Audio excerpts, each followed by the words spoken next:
नमस्कार, जय जोहार। छत्तीसगढ़ न्यूज में आपका बहुत बहुत स्वागत है। चलिए देखते हैं आज की 25 फटाफट काम की और महत्वपूर्ण बड़ी खबरों को।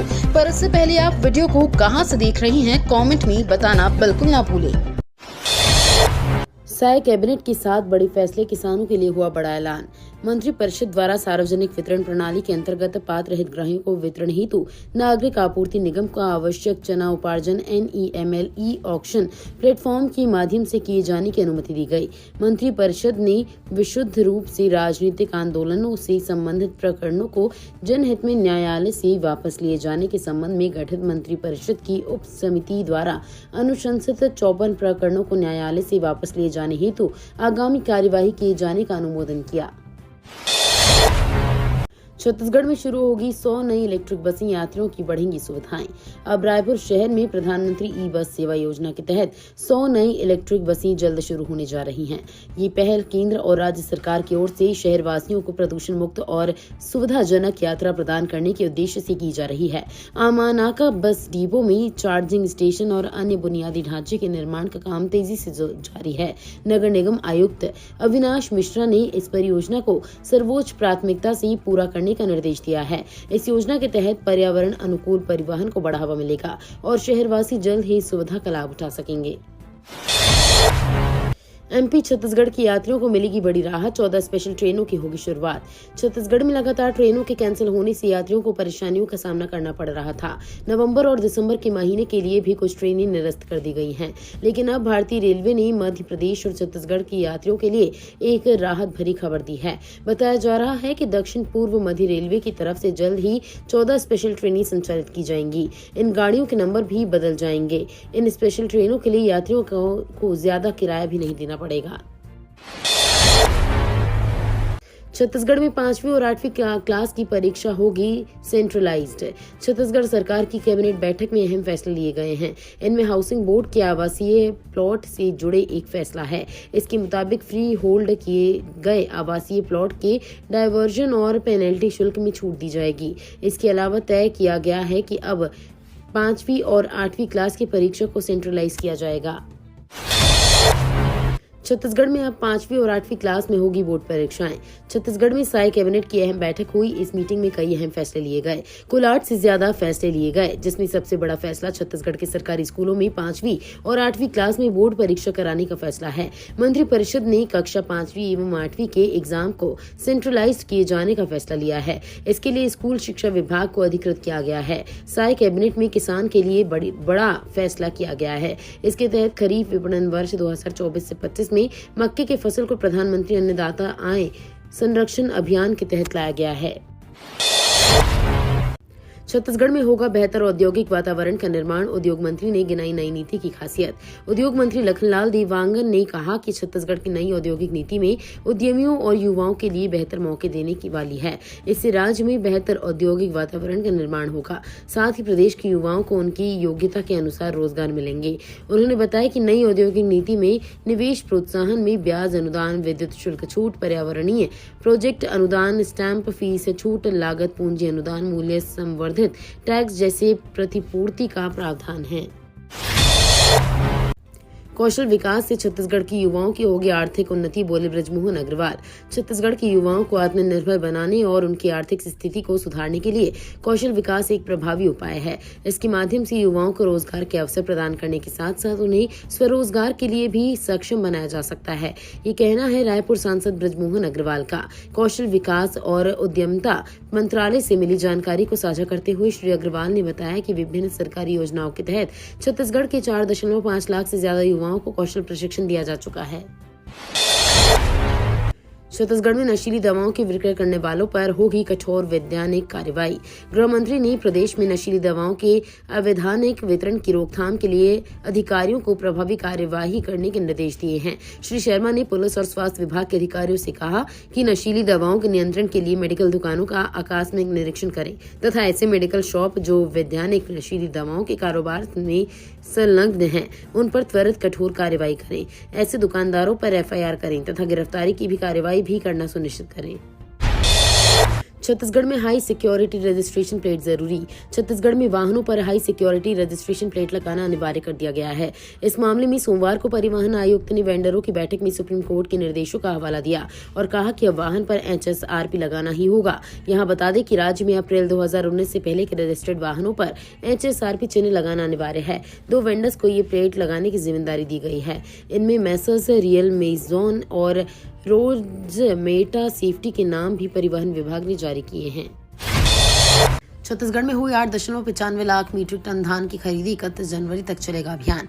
मुख्यमंत्री विष्णुदेव साय के नेतृत्व में छत्तीसगढ़ में धान खरीदी का सिलसिला अनवरत जारी है। 14 नवंबर से शुरू हुए धान खरीदी अभियान में अब तक 8.95 लाख मीट्रिक टन धान खरीदी हो चुकी है। राज्य में अब तक 1.91 लाख किसानों ने अपना धान बेचा है। धान खरीदी के एवज में किसानों को बैंक लिंकिंग व्यवस्था के तहत 1575 करोड़ 16 लाख रुपए का भुगतान किया गया है। धान खरीदी का यह अभियान 31 जनवरी 2025 तक चलेगा। खाद्य विभाग के अधिकारियों ने आज यहां बताया कि इस खरीफ वर्ष के लिए 27.68 लाख किसानों द्वारा पंजीयन कराया गया है। छत्तीसगढ़ की सेंट्रल जेल बनेगी देश की पहली eco friendly jail. Eco friendly बनाने के लिए लघु, मध्यम तथा दीर्घकालिक अवधि लक्ष्यों को निर्धारित कर चरणबद्ध तरीके से काम शुरू कर दिया गया है। इसके पहले चरण में जल संरक्षण, जल संवर्धन, ऊर्जा संरक्षण, प्लास्टिक और पॉलिथीन मुक्त तथा रिसाइकलिंग का कार्य प्रारंभ कर दिया गया है। बता दें कि रिसाइकलिंग के लिए जेल स्टाफ और जेल में निरुद्ध बंदियों को प्रशिक्षण दिया गया है। बिलासपुर केंद्रीय जेल की सप्लाई में प्लास्टिक एवं पॉलिथीन के उपयोग को न्यूनतम किया गया है। रायपुर में 12वीं पास युवाओं के लिए नौकरी का सुनहरा मौका। रायपुर में स्थानीय शिक्षित बेरोजगार युवाओं को रोजगार दिलाने के लिए 3 दिवसीय मेगा जॉब फेयर का आयोजन आज से किया जा रहा है, जिसमें बेरोजगार युवा शामिल होकर नौकरी पा सकते हैं। इच्छुक अभ्यर्थी नियम और शर्तों को पूरी करके जॉब फेयर से जुड़ सकते हैं। इस मेगा जॉब फेयर की शुरुआत जिला रोजगार एवं स्वरोजगार मार्गदर्शन केंद्र द्वारा रायपुर रोजगार कार्यालय में आज से हो रही है, जो कि 3 दिनों तक सुबह 11 से दोपहर 3 बजे तक चलेगा। शहर के अलग अलग इलाकों में खुला मल्टी स्पोर्ट टर्फ खेल प्रेमियों के लिए बना आकर्षण। शहर के विभिन्न इलाकों में खुले मल्टी स्पोर्ट टर्फ ने खेल प्रेमियों के लिए एक नई पहचान बनाई है। इन टर्फ मैदानों ने क्रिकेट, फुटबॉल, हॉकी, बैडमिंटन और लॉन टेनिस जैसे कई खेलों के लिए उपयुक्त मंच प्रदान किया है। युवा खिलाड़ी, कैजुअल खेल प्रेमी और प्रैक्टिस करने वाले स्पोर्ट्स पर्सन इसे खूब पसंद कर रहे हैं। इन टर्फ की बेहतरीन सुविधाओं और आकर्षक डिजाइन ने इसे खेल प्रेमियों के लिए आदर्श स्थान बना दिया है। 70 एवं उससे अधिक उम्र के बुजुर्ग बनवा सकेंगे नया आयुष्मान कार्ड।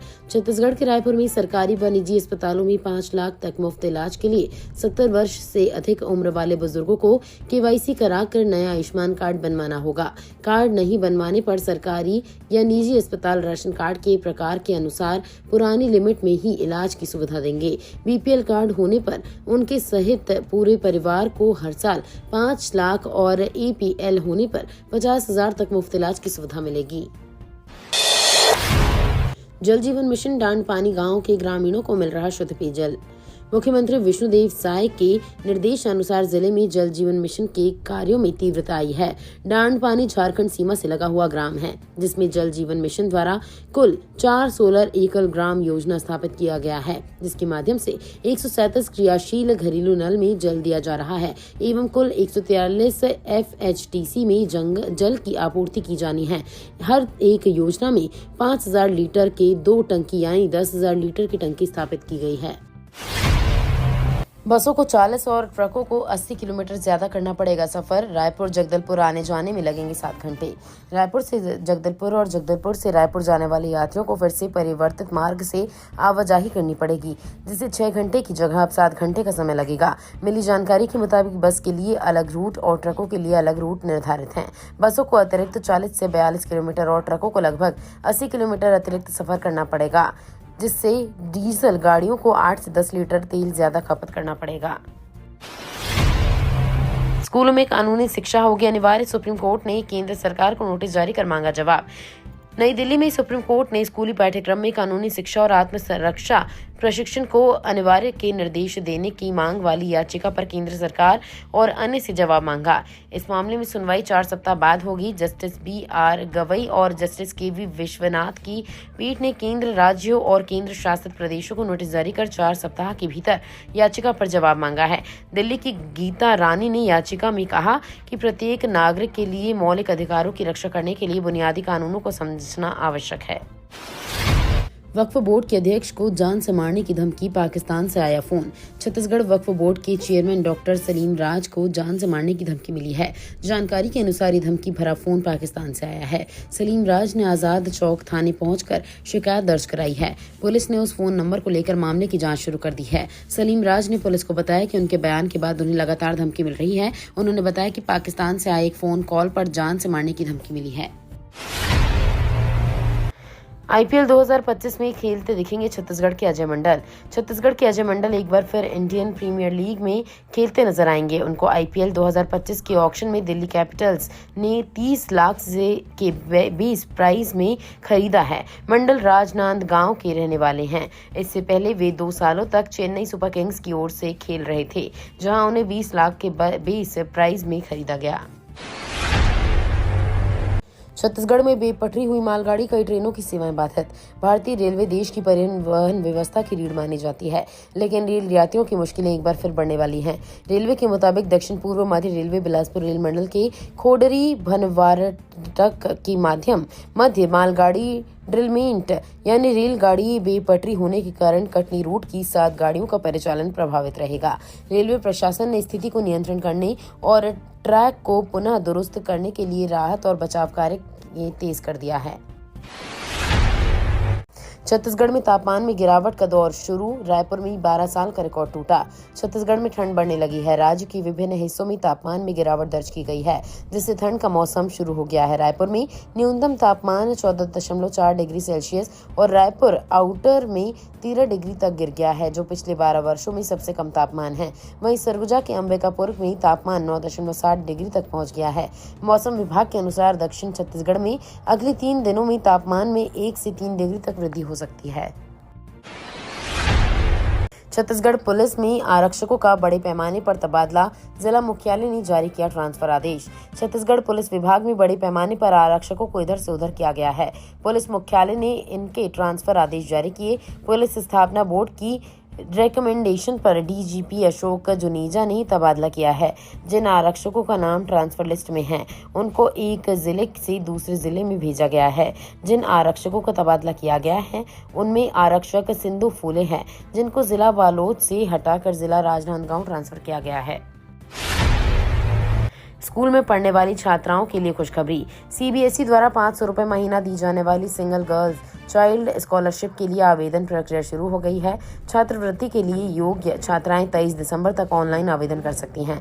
इस छात्रवृत्ति के लिए केवल वही छात्राएं पात्र होंगी जिन्होंने 10वीं क्लास में 60% अंक हासिल किए थे। उन छात्राओं को भी योजना का लाभ मिलेगा जिनकी ट्यूशन फीस 1500 रुपए प्रति माह से अधिक नहीं है। जहां हमारी सरकार आएगी वहां जाति जनगणना कराएंगे, बोले राहुल गांधी। संविधान दिवस पर एक कार्यक्रम में राहुल गांधी ने कहा कि जहां हमारी सरकार आएगी वहां जाति जनगणना कराएंगे। हम ये तेलंगाना में कर रही हैं। राहुल ने कहा कि अगर हिंदुस्तान की जनगणना को देखें तो 15% दलित हैं, 15% अल्पसंख्यक है, लेकिन पिछड़ी वर्ग के कितने हैं ये नहीं पता। पिछड़ा वर्ग 50% से कम नहीं है। 15% दलित, 8% आदिवासी, 15% अल्पसंख्यक, 90% हिंदुस्तान की आबादी इन वर्गों में से आई है। किसानों के लिए केंद्र सरकार की नई योजना DBT के जरिए 1 करोड़ किसानों के खातों में पहुंचेगा पैसा। केंद्र सरकार किसानों के कल्याण और उनकी आर्थिक स्थिति सुधारने के लिए लगातार नए कदम उठा रही है। अब एक और बड़ा फैसला किसानों के लिए लिया जा सकता है, जिससे उनकी आमदनी में वृद्धि हो सकती है। इस बार सरकार ने किसानों को प्रोत्साहन देने के लिए प्राकृतिक खेती को बढ़ावा देने की योजना बनाई है। प्रधानमंत्री मोदी की सरकार किसानों को नेचुरल खेती अपनाने के लिए प्रेरित करने वाली है। सरकार ने इस दिशा में एक बड़ा कदम उठाने की योजना बनाई है, जिसके तहत किसानों को प्रति हेक्टेयर 15,000 से 20,000 रुपए तक का इंसेंटिव दिया जा सकता है। ये तो थी आज की बड़ी खबरें। अगर आपको न्यूज़ पसंद आई हो तो वीडियो को लाइक और शेयर करना बिल्कुल ना भूलें। धन्यवाद।